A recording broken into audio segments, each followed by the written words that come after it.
எங்கள் அண்ணன் தான் அனுப்புனார். வீட்டுக்கு ரேஷன் கார்டு ஜெராக்ஸும் ஓட்டர் ஐடியும் வாங்கி டோக்கன் கொடுங்கம்மான்னு குத்துந்த ஸ்பீடாக முடிச்சிடுறேன். ஒரு ஆயா பாக பொறுப்பாளர் அந்த பக்கம் நிற்கிறான். அந்த ஆயா அந்த பாக பொறுப்பாளர்கிட்ட சண்டை போட்டு இருந்தது, சண்டை போட்டு இருந்தது.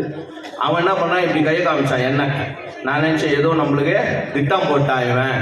அந்த ஆயா வந்தது, அவனை திட்டிச்சுப்பாரு. அது எல்லாத்தையும் என்ன திட்டினது. ஐயா என்ன ஆயா உங்களுக்கு பிரச்சனை? எப்பா ரேஷன் கார்டு இது ஓட்டர் ஐடி தொலைஞ்சி போச்சு, எனக்கு வந்து டோக்கன் கொடு. இல்லை ஐயா, ஓட்டர் ஐடி கொடுத்தாதான் நான் டோக்கன் தருவேன். நான் ஸ்ட்ரிக்ட்டு அப்படின்னா அந்த ஆயால அதாவது காதில் ரத்தம் வர மாதிரி திட்டுது. அவன் பாக பொறுப்பாளரை கூப்பிட்டாண்டே, என்னடா இது காதில் ரத்தம் வருதுறான்னு. அவன் இல்லை, அவன் தொடச்சிட்டாங்களாம். சேம் பிளான் அட்ட பாவி அப்படின்ட்டு. சரி நாங்கள் சித்தாட்டா கொடுக்கல. போகும்போது அந்த ஆயா ஒரு வார்த்தை சொல்லிச்சுங்க. என்ன தெரியுமா சொல்லிச்சு? கருணாநிதி கட்சிக்காரனா தான் நான் ஏன் கேட்கிறேன். மீண்டும் ஒரு முறை தெரிவித்துக் கொண்டு விடைபெற்றுக் கொள்கிறேன். நன்றி, வணக்கம். வேற்று கிரகத்தில் 2 நிமிடம் பேசிய அண்ணன் அவர்களுக்கு நன்றி தெரிவித்துக் கொண்டு, என்னுடைய அரசியல் ஆசான், என்னை வழி நடத்தி வந்த என்னுடைய அண்ணன், என்னுடைய அப்பா, இரண்டாவது அப்பா அண்ணன் RS ராஜசேகரன் அவர்கள் இப்போது உரையாற்றுவார்.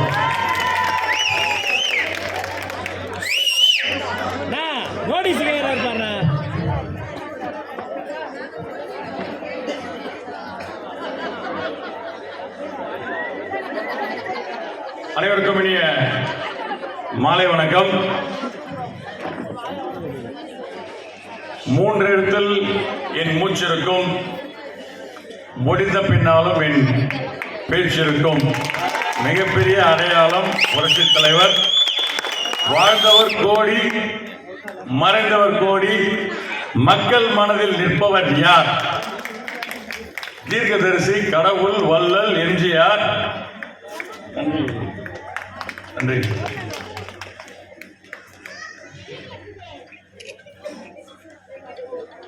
எந்த நோக்கத்திற்காக இந்த மாபெரும் இயக்கத்தை புரட்சித் தலைவர் உருவாக்கினாரோ, தீய சக்தியை ஒழிக்க வேண்டும் என்பதற்காக மட்டுமே உருவாக்கினாரோ,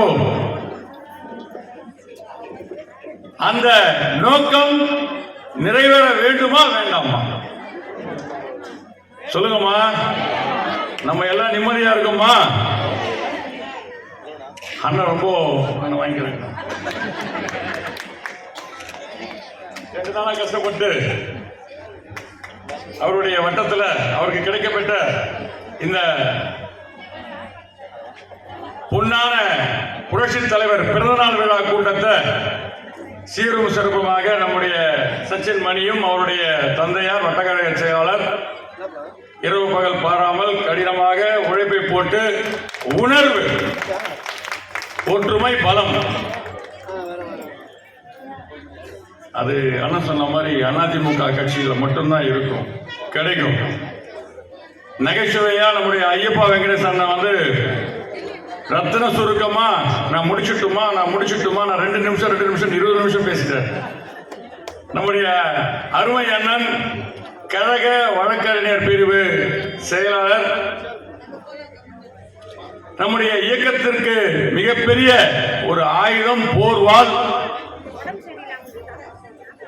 பார்த்துவா என்றால் சாய்த்து வரும் நம்முடைய வழக்கறிஞர் பிரிவு கழக செயலாளர். இன்னைக்கு வந்து உண்மையிலேயே வடசென்னை கிழக்கு மாவட்டத்திற்கு அவரால் மிகப்பெரிய அடையாளம் நம்ம சொல்லி ஆகணும். ஏன்னா 20க்கும் மேற்பட்ட வழக்குகள் தொடர்ந்து 2021 வரையும் வழக்கு கிடையாது. இந்த விடியாத ஆட்சி, விடியாத அரசு என்னைக்கு வந்து அடியெடுத்து வச்சதோ அன்னிலிருந்து அடக்குமுறை.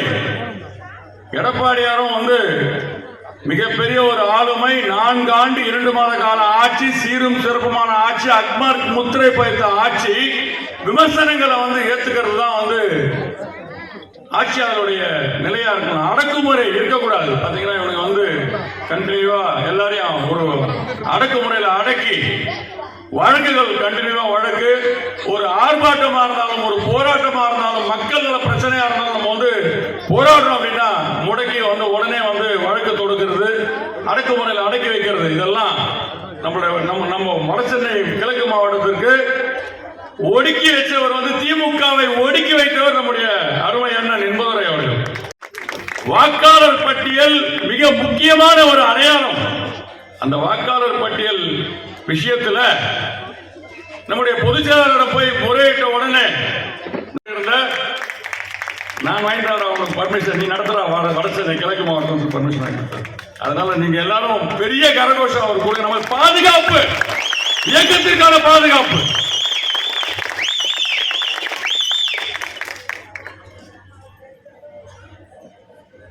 இது வந்து அதிமுக மட்டும்தான். வாழ்ந்தவர் கோடி மறைந்தவர் கோடி, மக்கள் மனதில் நிற்பவர் யார் அப்படின்ற தீர்க்கதரிசி புரட்சி தலைவர் கடவுள் வல்லன் அவருடைய பிறந்த நாள். அவருடைய பிறந்த நாளை நாம் அனைவரும் ஏழை எளிய மக்கள் பயன்பெறும் வகையிலே நாம் எல்லாம் கொண்டாடி கொண்டிருக்கின்றோம். நலத்திட்ட உதவிகள் திமுக காரன் புடிங்கின்னு போறோம், நம்ம கிட்ட புடிங்கின்னு போறோம், யாருக்கும் கொடுக்க மாட்டோம். இன்றைக்கு அவர் சம்பாதித்த அத்தனை சொத்துக்களையும் ராமவரம் தோட்டம் போய் பாருங்க. வாய் பேச முடியாத, காது கேட்காத, வருடம் இந்தியா முழுக்க இருக்கக்கூடிய அவருடைய ட்ரஸ்ட் எங்கெல்லாம் இருக்கோ காது கேட்க டஃபன் நமக்கு வந்து போயிட்டு கொடுத்துட்டு இருக்காங்க. சேருது. அன்னை சந்தியா கல்லூரி எத்தனை பிள்ளைகள் வந்து இன்னைக்கு வந்து அதுல பயன்படுத்தி இருக்காங்க. தலைவர் வந்து மீண்டும் சொல்றேன், தீர்க்கதரிசி கடவுள் வள்ளலார் உருவாக்கப்பட்ட இந்த இயக்கம் எந்த நாளும் வந்து அழியவே அழியாது, சாகாது. தீய சக்தியை ஒழிக்க வேண்டும் என்பதற்காக மட்டுமே தொடங்கப்பட்ட இந்த மாபெரும் இயக்கம் இவங்க எங்க தொட்டு பார்க்க முடியுமா? இவங்க அவர் வழியில் நம்முடைய புரட்சி தலைவி அம்மா மக்களால் நான், மக்களுக்காகவே நான், உங்களால் நான், உங்களுக்காகவே நான் என்கின்ற தாரக மந்திரத்தை நம்முள் அடக்கி ஏழை எளிய மக்கள் எல்லோரும் எல்லாமும் பெற வேண்டும், இல்லாம இல்லாத நிலை வேண்டும் என்றதை நம்ம உள்ள புகுந்துட்டு போயிருக்காங்க. அது உணர்வு. மிகப்பெரிய இந்த இயக்கத்தை பாதுகாத்து கடைக்கோடி தொண்டன் அதிமுகவின் வழிகாட்டி கழக நிரந்தர பொதுச் செயலாளர் வரும் கால தமிழக நிரந்தர முதலமைச்சர் எடப்பாடியார் நம்ம எல்லாம் கட்டி காப்பாத்திட்டு இருக்க. விமர்சனங்கள், இந்த இயக்கம் வந்து அழிச்சிடலாமா, ஒழிச்சு விடலாமான்னு பல நிலையில மிகப்பெரிய ஆளுமை எடப்பாடியார். 2026 அதிமுகவுடைய ஆட்சி மக்கள் தயாராயிட்டாங்க. அம்மாவுடைய திட்டங்கள் முடக்கப்பட்ட அத்தனை திட்டங்களும் மீண்டும் வந்து கிடைக்கும். என்னங்க கொடுத்தாங்க? 520க்கும் மேற்பட்ட போலியான வாக்குறுதியை மக்கள்கிட்ட கொடுத்துட்டு ஒரு தடவை வந்து 70% முடிச்சிட்டேன், ஒரு தடவை 90% முடிச்சிட்டேன், ஒரு தடவை 80% முடிச்சிட்டேன். இது என்ன? இது ஒரு உண்மை அதுதான். அவர் செய்த மிகப்பெரிய சாதனை அவருடைய மகனை துணை முதலமைச்சர் ஆக்கியதுதான். மக்களுக்கான ஆட்சி கொடுக்கல, மன்னர் ஆட்சி நடத்திட்டு இருக்கான். அவனுக்கு என்ன மரியாதை? மகளிர் சகோதரிகள் அம்மாவால் கொண்டு வரப்பட்ட திட்டங்கள் ஏராளம். தாய்மார்களுக்கு அம்மாவால் கொண்டு வரப்பட்ட திட்டங்கள் ஏராளம். என்ன கொடுக்கல அம்மா? கருவில் இருக்கும் குழந்தை முதல் கல்லறை செல்லும் உறவுகள் வரை அம்மாவோட திட்டங்கள் இல்லாத வீடு என்ன? எல்லா வீட்டிலும் தாலிக்கு தங்கம், திருமண உதவி, ஸ்கூட்டி மானியம், கல்லூரி படித்த பெண்களுக்கு 50,000, பிளஸ் 2 படித்த பெண்களுக்கு 25,000. ஆடு மாடு யாருக்கு யோசிக்க முடியும்? எங்க அந்த திட்டங்கள்லாம், முத்தான திட்டங்கள்லாம் எங்க? எடப்பாடியாரின் சாதனைகள் 4 ஆண்டு 2 மாத கால ஆட்சி. 2018 கடும் வறட்சி, ஜோலார்பேட்டில இருந்து தண்ணி எடுத்து வந்து சென்னை மக்கள் தாகத்தை வந்து தீர்த்தவர் எடப்பாடியார். நம்ம மறந்துட்டோம், எல்லாத்தையும் மறந்துடும். நீங்க எல்லாம் நினைவு சொல்லுங்க, போயிட்டு டெய்லி மக்களோட நம்ம பார்க்கிற இடத்துல எடுத்து சொல்லுங்க. 2019 20 பெரும் தொற்று, கொரோனா தொற்று. நம்ம எல்லாம் பயந்து போய் வீட்டில் இருந்த நேரத்தில் நான் இருக்கின்றேன் என்று எந்த ஒரு எதிர்பார்ப்பும் இல்லாமல், அரசுக்கு வருவாய் இல்லாமல் 35,000 கோடிக்கு மேல வந்து நம்ம மக்களை பாதுகாத்த இயக்கம் அதிமுக இயக்கம். ஒவ்வொருத்தரையும் தேடி பிடிச்சி வைத்தியம் பார்த்த அரசு நம்முடைய அரசு. இன்னைக்கு நம்ம நிம்மதியா இருக்கோம், நம்ம உயிரோட இருக்கோம்.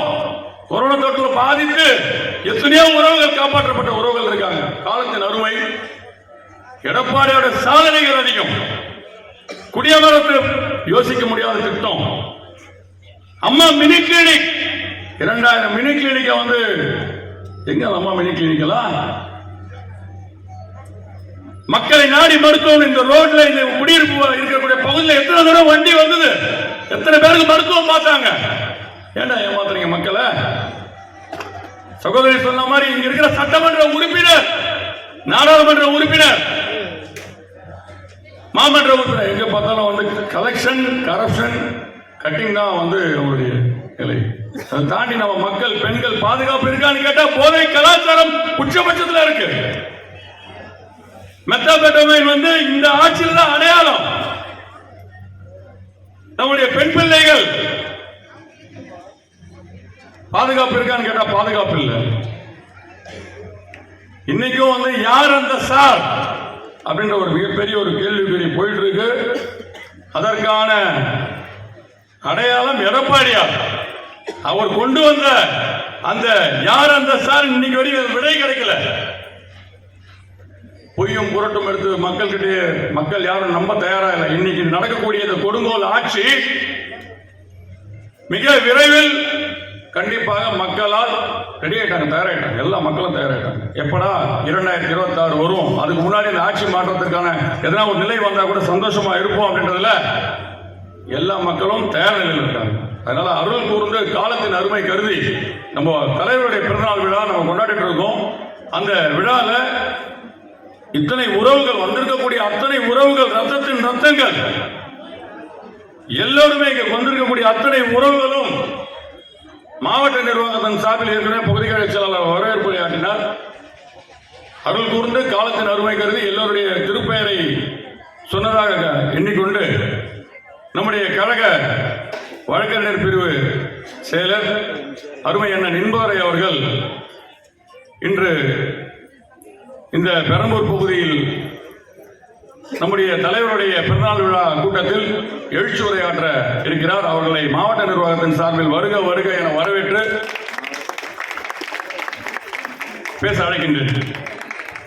அறிவாலயத்திலே ஷாப்பிங் காம்ப்ளெக்ஸில் இருக்கிற திமுகவினர் துள்ளி துடிக்கிற வகையிலே கொட்டுகிற பனியிலும் கொட்டாத விழிகளோடு காத்திருக்கிற புரட்சி தலைவர் என்ற பெயரை கேட்டதும் இரத்த நாளங்களில் இருக்கிற வெள்ளை அணுக்களும் சிவப்பு அணுக்களும் ஒன்றோடு ஒன்று மோதி என் தலைவன் பிறந்த நாளை கொண்டாடுவதற்கு நான் வந்திருக்கிறேன் பார் என்று சொல்லுகிற வகையில் இங்கே அலையலையாய் திறந்திருக்கிற அத்தனை பாதங்களையும் தொட்டு வணங்கி தோங்குகிறேன். அனைவர் பெயரையும் உச்சரித்ததாக நீங்கள் ஏற்றுக்கொள்ள வேண்டும். நான் உங்களுக்கு புதியவன் அல்ல, நான் புதுச்சானவன் அல்ல. இதே வட சென்னை மாவட்டம் ஒருங்கிணைந்த மாவட்டமாக இருக்கிற போது வழக்கறிஞர் பிரிவு தலைவராக இந்த மாவட்டத்தில் இருந்தேன். எனவே வட சென்னைக்கு இந்த பகுதிக்கு வருகிறது போதெல்லாம் என்னுடைய தாயினுடைய மடிக்கு வந்து விட்டதாக ஒரு உணர்வு இங்கிருந்து பார்த்து கொண்டிருக்கிறேன். நான் கூட வாகனத்தில் வரும்போது சொன்னேன், வட சென்னை மக்களுக்கு ரொம்ப பாசம். நான் தமிழ்நாடு முழுவதும் சுற்றி சுழன்று பேசியிருக்கிறேன்.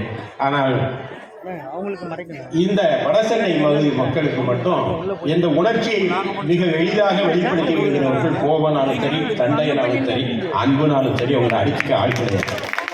அந்த வகையில் அதெல்லாம் அதிமுக காரங்கன்னா அள்ளி கொடுங்கள் என்று சொல்லி கொடுத்தவரின் வள்ளியில் வந்தவர்கள் அல்லவா. எனவே நீங்கள் விசாலமான மனதோடு சந்தோஷமாக அமர்ந்திருக்கிறீர்கள். எனக்கு சட்டக்கல்லூரியில் நான் பெரிய வழக்கறிஞர் என்றுலாம் சொல்கிறாங்க. நான் வழக்கறிஞர் ஆனது எப்படின்னா, புரட்சித் தலைவர் தான் எனக்கு சட்டக்கல்லூரியில் இடம்பெற்று தந்தார். நான் வழக்கறிஞர் ஆனேன். புரட்சித் தலைவி அம்மா அவர்கள் என்னை அரசு வழக்கறிஞராக்கினார். அதற்கு பின்பு சட்டமன்ற உறுப்பினராக்கி அழகு பார்த்தார். நான் கல்லாய் கிடந்தேன், என்னை கனியாக மாற்றினார். நான் விறகாக கிடந்தேன், என்னை வினையாக மாற்றினார். ஒவ்வொரு கூட்டத்திலும் புரட்சித் தலைவரை பற்றி பேசாமல் நான் மேடை இறங்குவதில்லை. புரட்சித் தலைவரை பற்றி ஒரு சின்ன கதை. மகாபாரதத்தின் யுத்தத்தினுடைய முடிவில் கர்ணன் மாண்டு கிடக்கிறார். அள்ளி அள்ளி கொடுத்த அந்த வள்ளல் இரத்த சகதியிலே விழுந்து கிடக்கிறான். அவனுடைய உயிர் பிரிந்து மேலோகத்துக்கு செல்கிறது. மேலோகத்தில் இருக்கிற தேவர்கள் எல்லாம் ஓடி வந்து பார்த்தாங்க. கர்ணன் இறந்து போயிட்டாரா? அவருடைய ஆவி மேலே வந்திருக்கிறது. மேலோகத்தில் சொன்னாங்க, கர்ணனுக்கு சொர்க்கத்தில் இடமில்லை என்று சொல்லிவிட்டார்கள். கர்ணனுக்கே சொர்க்கத்தில் இடமில்லை என்றால் பூலோகத்தில் யார்தான் தர்மம் வழங்குவார்கள்? அள்ளி அள்ளி கொடுத்தானே, கவச குண்டலங்களையும் அல்லவா கொடுத்தான். அந்த கர்ணனுக்கு இடமில்லை என்றால் எப்படி என்று கேட்கிற போது வானுலகத்தை சொன்னார்களாம், அவர் அள்ளி கொடுத்திருக்கலாம், ஆனால் யாரும் எந்த வயிறுக்கும் சோறு போட்டேன்னு அவர் வரலாற்றில் இல்லை. எனவே அவருக்கு சொர்க்கத்தில் இடமில்லை என்றார். அப்படின்னா பூமியில இனிமேல் தர்மம் தலைக்காதே என்று தேவர்கள் எல்லாம் கூடி பேசி மீண்டும் கர்ணனுக்கு பூமியிலே வாழ்வதற்கு ஒரு வாய்ப்பு கொடுக்கலாமே என்று முடிவெடுத்து அவர் மீண்டும் பூமியிலே பிறக்கிறார். கர்ணன் இந்த பூமியிலே மீண்டும் பிறந்தான். கர்ணன் இந்த பூமியிலே மீண்டும் நம்மோடு பிறந்து வாழ்ந்து மறைந்தான். அந்த கர்ணனுக்கு பேர் தான் எம்ஜிஆர் என்று நாம் எல்லாம் பார்க்கிறோம். அதான் புரட்சி தலைவர் எம்ஜிஆர். இங்கே தாய்மாரெல்லாம் வந்திருக்கீங்க.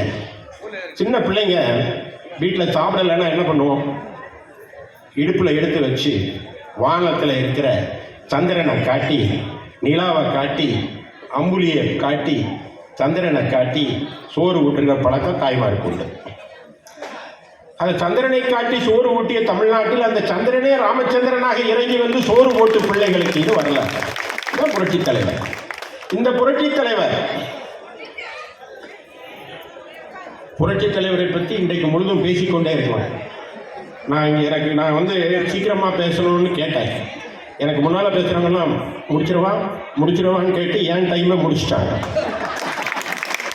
ஆனாலும் நீங்களெல்லாம் இருக்கிற உங்கள் கண்களிலே மின்னுகிற அந்த தியாக ஜொலிப்பையும் அந்த எதிர்பார்ப்பு ஜொலிப்பையும் புரட்சித் தலைவர் பெயரை சொன்னதும் உங்கள் முகங்களிலே தெரிகிற பிரகாசையும் புரட்சித் தலைவர் அம்மா அவர்கள் பெயரை சொன்னதும் உங்கள் இதயத்தில் அடிக்கிற மின்னல்களையும் பார்த்து கொண்டு இந்த இடத்துல பேச நின்று கொண்டிருக்கிறேன். ஒரு 10 நிமிஷம். புரட்சித் தலைவி அம்மா, புரட்சித் தலைவர் எம்ஜிஆர். எம்ஜிஆர் புரட்சித் தலைவரை நாம் கொடைவள்ளல் என்கிறோம். அவர் கொடுத்ததுல பெரிய கொடை எது தெரியுமா? புரட்சித் தலைவி அம்மா அவர்களை நமக்கு தலைவராக தந்துவிட்டு சென்றார். நான் வழக்கறிஞர். புரட்சித் தலைவருடைய அமைச்சரவையில் பிடி சரஸ்வதி என்று ஒரு அமைச்சர் இருந்தார். அந்த அமைச்சர் அவருடைய அந்திம காலத்தில் அவருக்கு ஒரு குடும்ப வழக்கு, அந்த வழக்கை தீர்த்து தரும்படி என்னிடம் வந்திருந்தார். நான் புரட்சித் தலைவரிடம் அவர் இருந்தவர் என்ற மதிப்பில் அவருடைய வழக்கை நடத்தி வெற்றி பெற்றுக் கொடுத்தேன். கொடுத்ததும் அவர் கடைசியாக என் கையை பற்றி கொண்டு, இந்த வழக்கில் உங்களுக்கு நான் என்ன ஃபீஸ் தர வேண்டும் என்று கேட்டார். நான் சொன்னேன், புரட்சித் தலைவரிடம் நீங்கள் பணிபுரிந்திருக்கிறீர்கள், நான் கேட்பதெல்லாம் ஒன்றுதான். வாழ்க்கையிலே என்னை சட்டக்கல்லூரியில் இணைத்து விட்டு நான் வழக்கறிஞராக ஆகுவதற்கு காரணமாக இருந்தவர் புரட்சித் தலைவர். எனவே புரட்சித் தலைவரை பற்றி உங்கள் நினைவுகளில் இருக்கிற ஒரு ஞாபக அலமாரியில் இருக்கிற ஒரு செய்தியை எனக்கு சொல்லுங்கள். அதை நான் என் வாழ்நாள் முழுவதும் நான் மேடைகளிலே புரட்சித் தலைவரை பற்றி பேசி தெரிய வேண்டும். அப்படி ஒரு செய்தி எனக்கு சொல்லுங்கள் என்று சொன்னேன். அவர் கண்களிலே வழிந்தோடுகிற கண்ணீரை துடைத்துக் கொண்டு அமர்ந்து சொன்னார். புரட்சித் தலைவர் முதலமைச்சராக இருக்கிற போது ஒரு முறை கடலூருக்கு காரிலே சென்றிருக்கிறார். அவருடைய வாகனத்திற்கு முன்னும் பின்னுமாக அரசு வாகனங்கள் செல்லும். முதலமைச்சர் போனால் பல வாகனங்கள் முன்னும் பின்னும் செல்லும். அவர் காட்டு வழியினுடைய அந்த தார் சாலையிலே புரட்சித் தலைவருடைய கார் வலிக்கு செல்கிற போது தூரத்திலே ஒரு பெண்மணி, வயதான பெண்மணி, முதுமை அவருடைய முதுகை வளைத்திருந்தது, கூன் விழுந்த முதுகோடு, தலையிலே விறகு கட்டுகளோடு விரைவாக நடந்து சென்று கொண்டிருந்தார். காலு சுடுது, விரைவாக நடந்து சென்று கொண்டிருக்கிறார். புரட்சித் தலைவர் அந்த தூரத்தில் இருந்து பார்த்து விட்டாராம். பார்த்து விட்டு அந்த பெண்மணியை கடந்து சென்றதும் காரை நிறுத்து என்று சொல்லி உடனடியாக காரை நிறுத்தி பின்னோக்கி நடந்து வந்திருக்கிறார். புரட்சித் தலைவர் முதலமைச்சர்.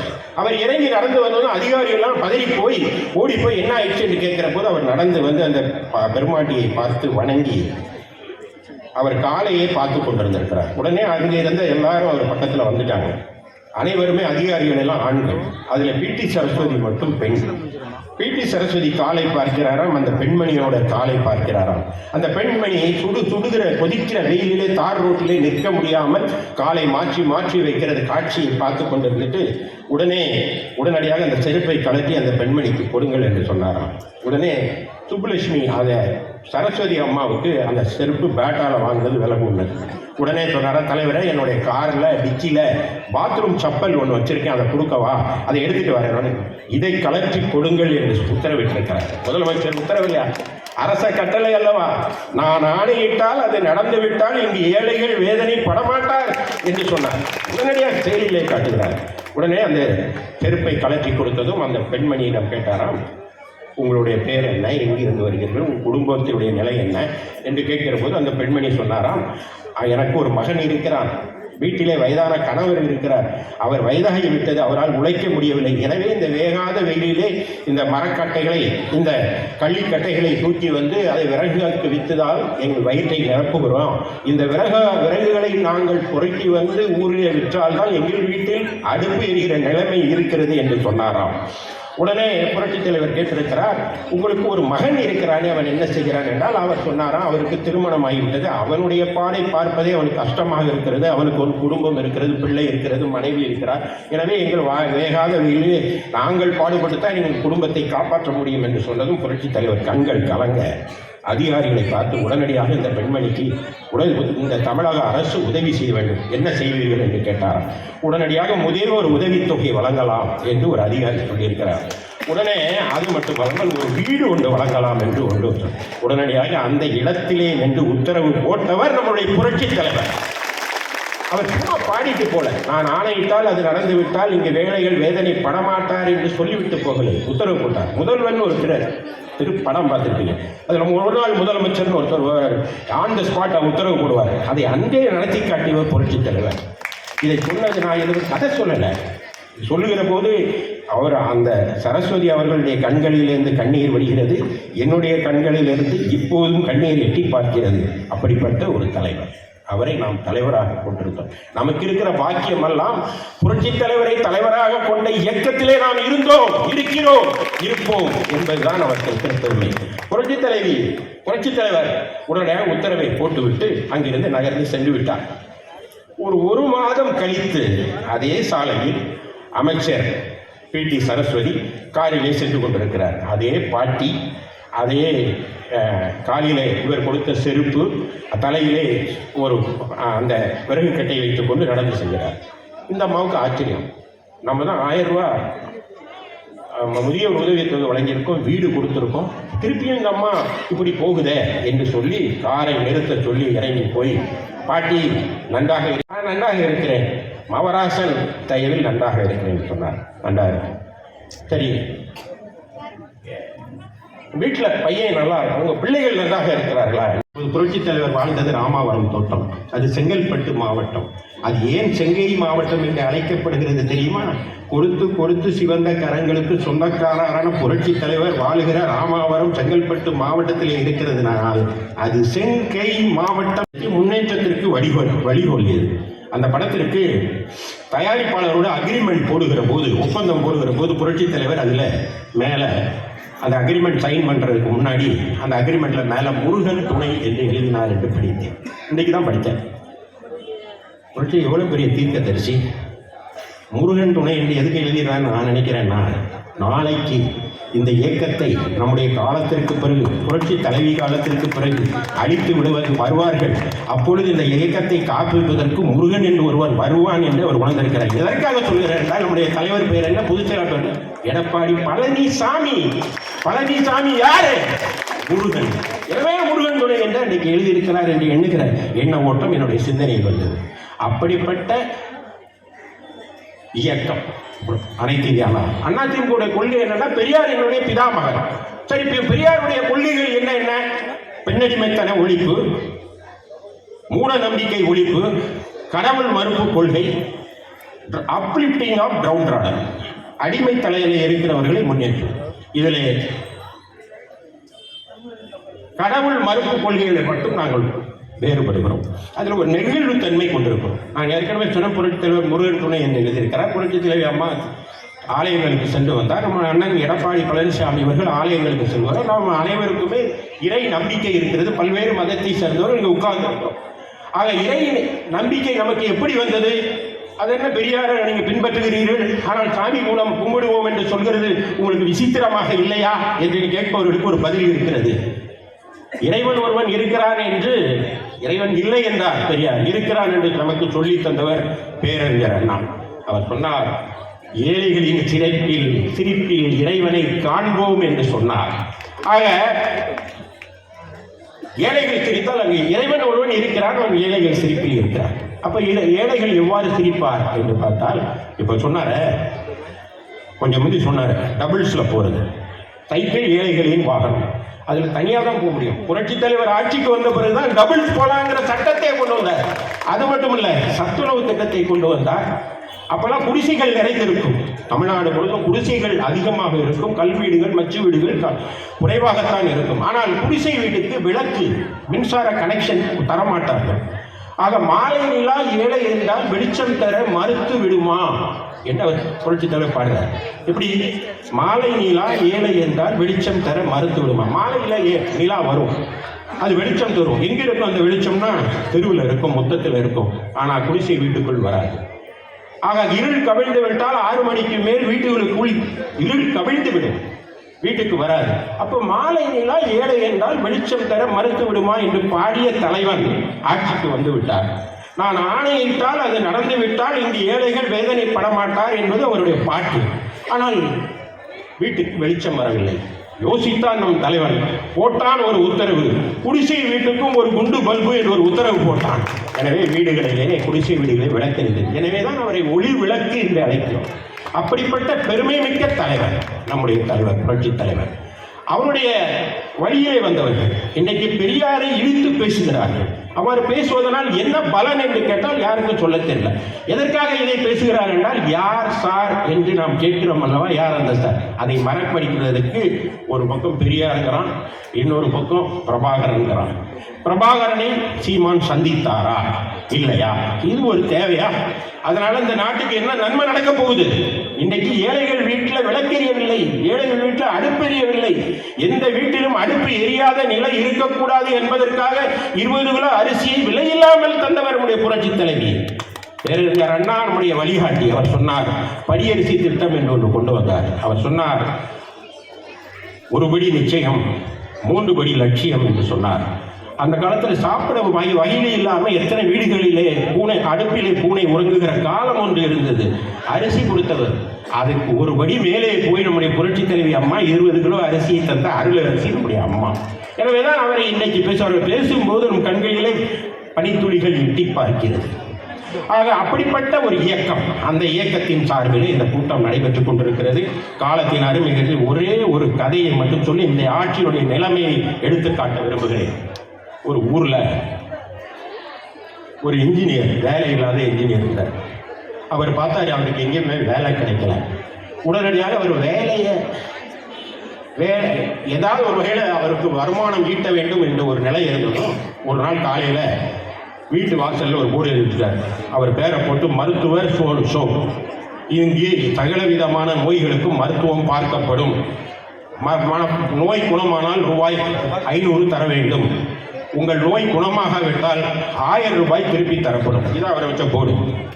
என்னடா இவன் இன்ஜினியரிங் படிச்சுட்டு மெடிக்கல் பிராக்டிஸ் பண்ணுறான் என்று பக்கத்தில் இருந்த மருத்துவருக்கு, உண்மையாக மருத்துவம் படித்தவருக்கு ஆச்சரியம்.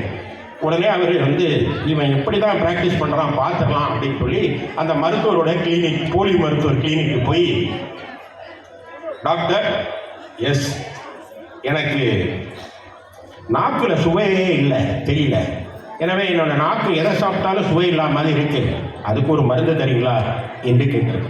இருக்க, ஒரு 500 ரூபாய் எடுங்க என்று டிராயரை திறந்து 500 ரூபாயை உள்ள போட்டு, நர்ஸ் அந்த 28ஆம் நம்பர் பாட்டிலை எடுங்க அப்படின்னா, நர்ஸ் அம்மா போய் 28ஆம் நம்பர் பாட்டிலை எடுத்துகிட்டு வந்து அவர் நாக்கை நீட்டுங்க, 3 சொட்டு விடுங்க. 3 சொட்டு விட்டோடனே இந்த போனவர், ஐயோ இது பெட்ரோல் ஆச்சே என்று சொன்னார்.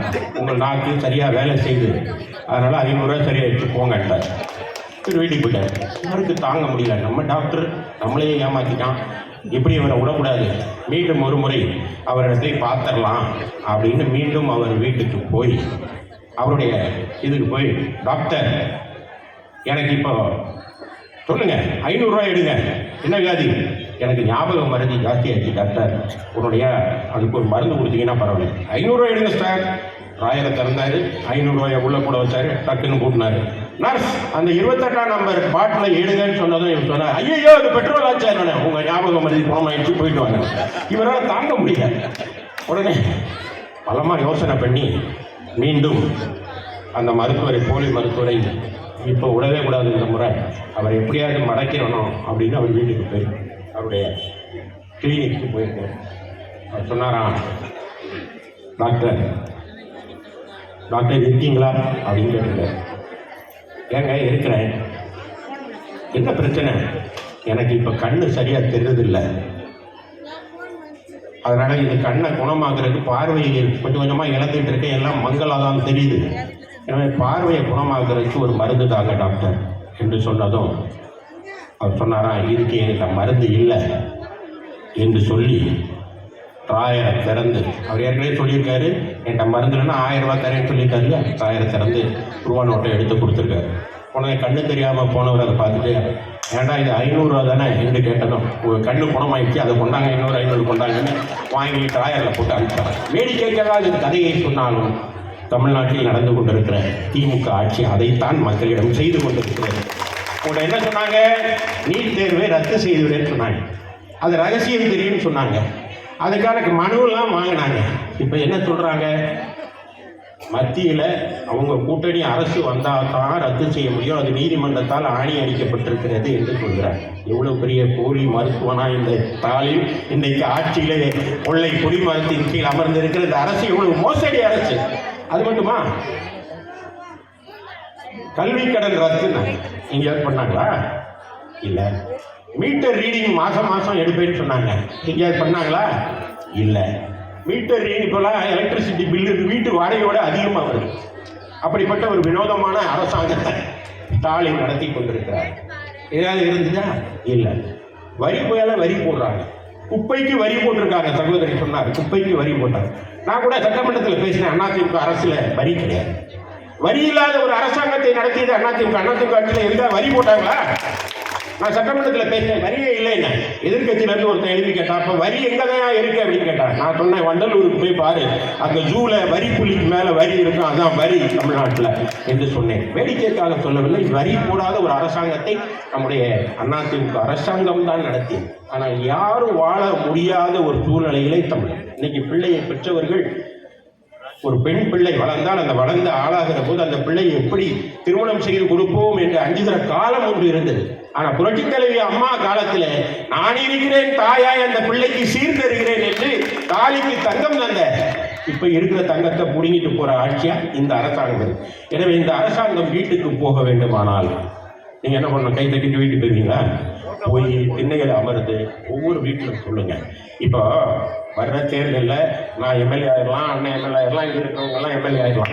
அதனால அல்ல, நம்முடைய பிள்ளைகள் சந்ததி நன்றாக இருக்க வேண்டுமானால் அனைத்து இந்திய அண்ணா திராவிட முன்னேற்ற கழக அரசு வரணும். இந்த கூட்டத்திற்கு வந்திருக்கிறவர்கள் புரட்சித் தலைவருடைய வாரிசுகள், புரட்சித் தலைவருடைய விசுவாசிகள், அதிமுக அபிமானிகள்.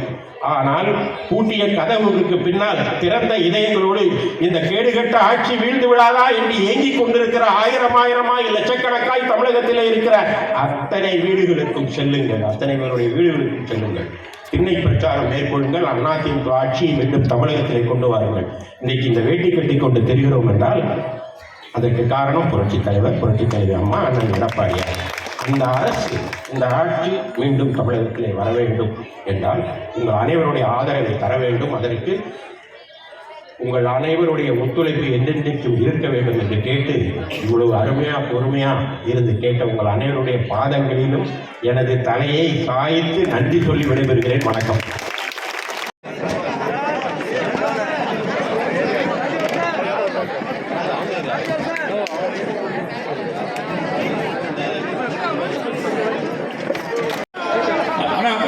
இலக்கணா உதவி பண்ணுங்க, வாங்க சச்சின் கொஞ்சம் சொல்லுங்க.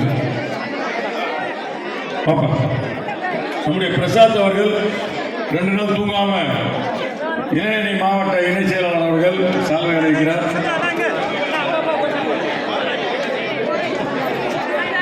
நம்முடைய சங்கீதா அவர்கள் சால்வை அளிக்கிறார். வாங்க புலிமுருகன், வாங்க புலிமுருகன் போடுங்க.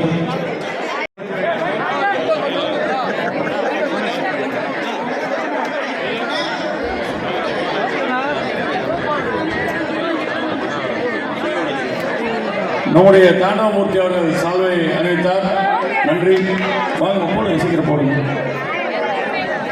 கொஞ்சம் வழி விடுங்கப்பா. வாங்க ராஜா, வாங்க அம்மா, வாங்க வாங்க. இரு சுதாகர், இரு கொஞ்சம் வழி விடுங்கப்பா. வழி வாழ்த்துக்கள். சுதாகர் போட்டிங்களா அவருக்கு? வாங்க போட்டோம். அப்படி வாங்க முன்னாடி, ராஜேஸ்வரி முன்னாடி இறங்கி கீழே வாங்க. வாழ்த்துக்கள். எனக்கு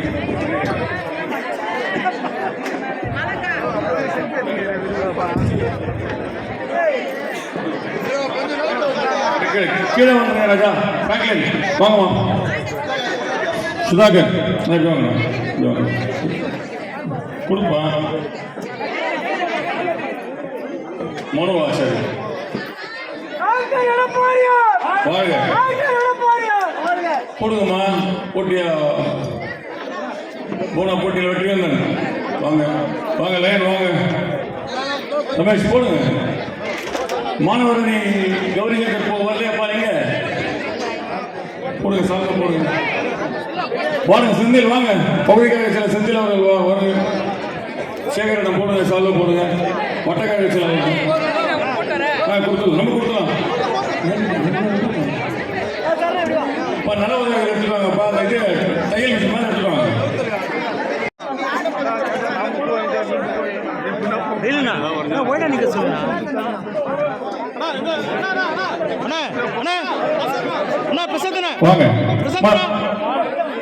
அண்ணா ஒய்டா நீங்களா நல்லா இப்படி இந்த வீடுண்ணா ஒய்டாண்ணா இந்த பார்த்த மாதிரிண்ணா அப்படி திரும்பி நிற்கிறாரு ஒரு நாள் இப்படி வாங்கம்மா இல்லை நம்ம பக்கத்தில் நிற்க வச்சுக்கோங்க பார்த்து ஜாகிரதையாக புரிய கீழே விழுந்துட போறீங்க அப்படியே இல்லைங்கம்மா அப்படியே இல்லைங்க சஞ்சய் உடல் இல்லைங்கம்மா மிஷின் தெரியுது கொஞ்சம் இப்படி கொஞ்சம் பின்னாடி கொஞ்சம் பின்னாடி வாங்க கொஞ்சம் வந்தீங்க இங்கே பாருங்க உள்ள வாங்க பாலாஜி வரட்டும் வாங்க வரோம் வாங்க அப்படி உள்ள வாங்க இல்லை அப்படி இல்லை அந்த அம்மா வாங்கி விடணும் அண்ணா கொஞ்சம் டவுன் பண்ண சொல்லுங்க